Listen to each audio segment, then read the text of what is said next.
Prostitusyon. Ano nga ba ang prostitusyon? Krimen kung turingan, trabaho ng ilan. Misirang pamilya, buhay ng dukha.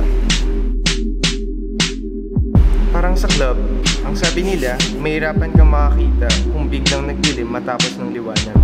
Ngunit kung sa una pa lamang ay madilim na, wala kang pagpipilian kundi matutong makakita sa kabila ng kadiliman.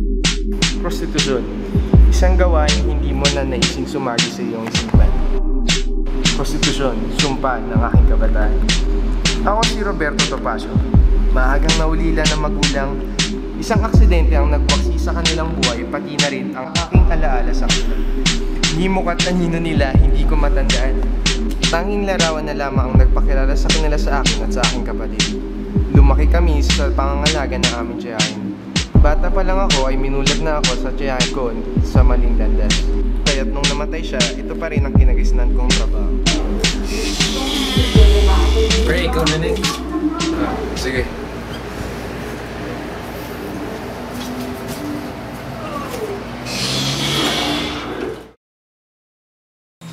Dahil sa aking trabaho, minsan inuumaga na ako umuwi. Hindi ko na nga namamalayan dumidipa sa mga oras. Pero, ganun talaga. Pinasok ko ito eh. Kaya, dapat kong harapin.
Kain na tayo.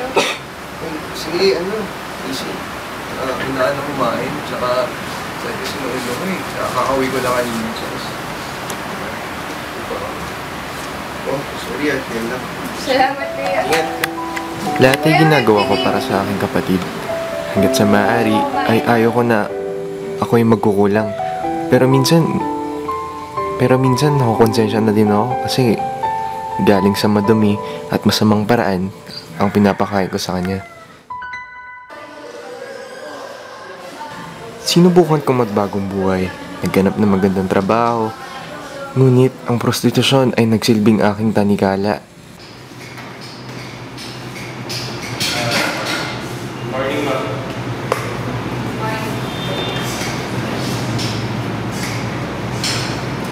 Sir, ng basyo, ano pa ang ginagamit niyo? Sa your high school graduate? Pero magaling na rin ako sa lahat. Magaling na rin ako sa Naiintindihan ko po, pero kailangan din sinabi ng college graduate. pero sasapat naman po ko eh. Hindi ako na yung trabaho.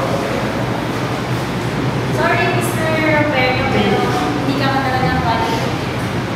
So sorry.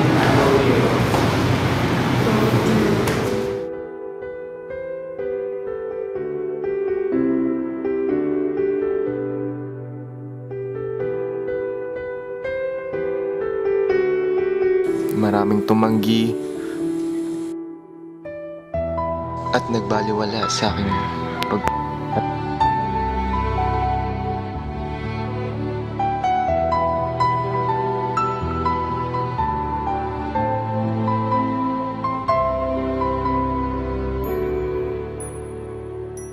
May kasabihang ang hindi marunong lumingon sa pinanggalingan ay di makakarating sa panaroonan.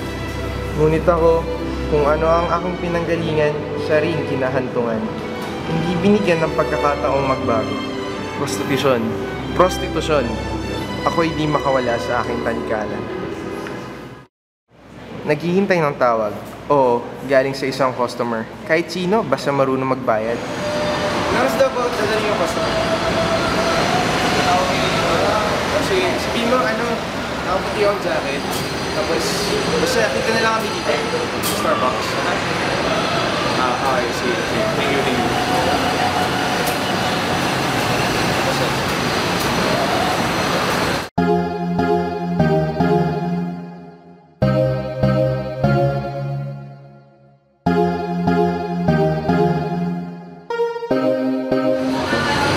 Pwede ba makayo po?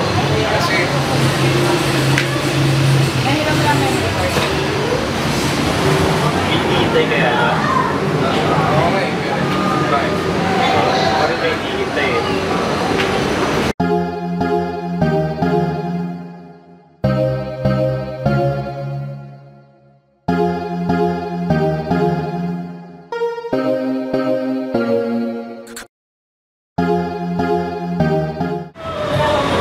Bayan ang oras. 11 na lang po yan. Ano mas binitin? Hindi.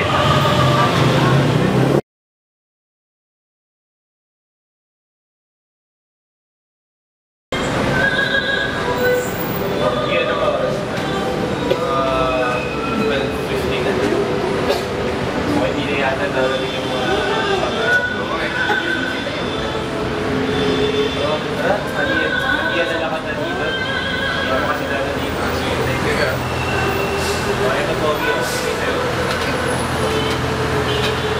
Ay, naku, Pogi. Mukhang mamalit pa yata yung mag pasensya na. Okay. Meron ako ganyan. Alam mo, meron ako dito sa bahay. Pakita ko na lang. Pasensya na talaga. Tama ka na sa akin. Kasi, saan ba yung bahay ko? Basta, malapit na sa akin. Taas pa hinihintay mo. Okay lang yan. Kung na lang isama ko, pasensya na lang ka. Sige.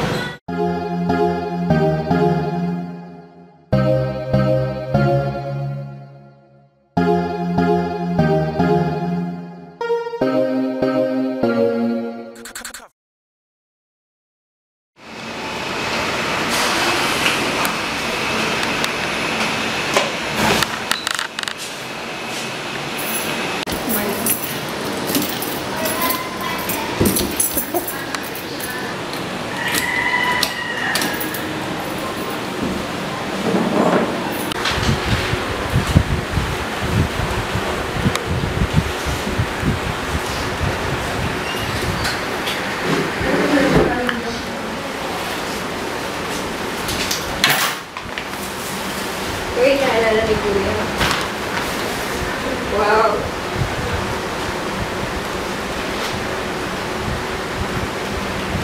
Kasha. Napala, dahil-daman lang si Kuya.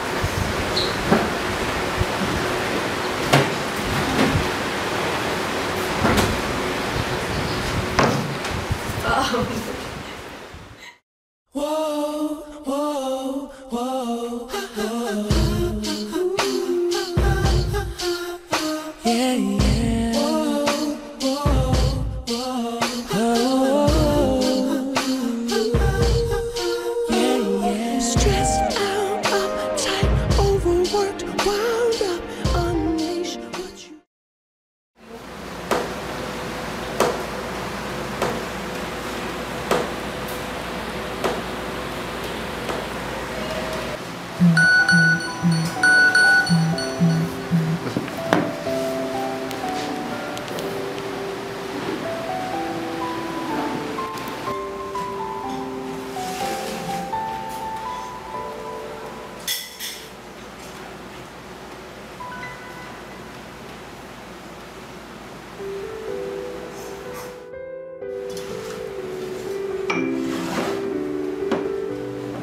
Edukasyon, pagkain, mga gamit at damit.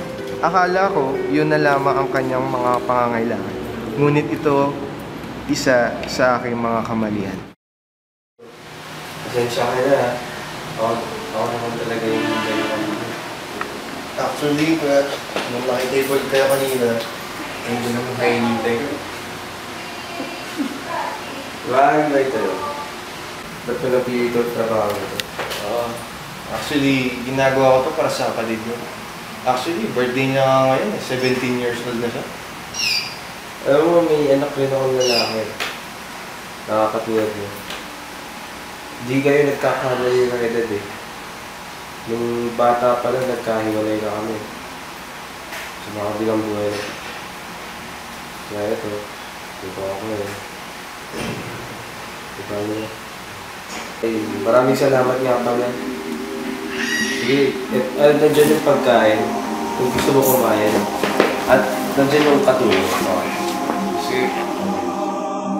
Prostitusyon na nilalamon ng aking pagkatao. Lahat ng aking katangian. Lahat. Madungis, marumi, mabaho, lahat. Kung ikaw ang magsisilbing pagbabago, anong gagawin mo para matugunan ang suliraning ito? Ikaw, anong magagawa mo para hindi? Anong magagawa mo para hindi ka maging isang Roberto Topacio?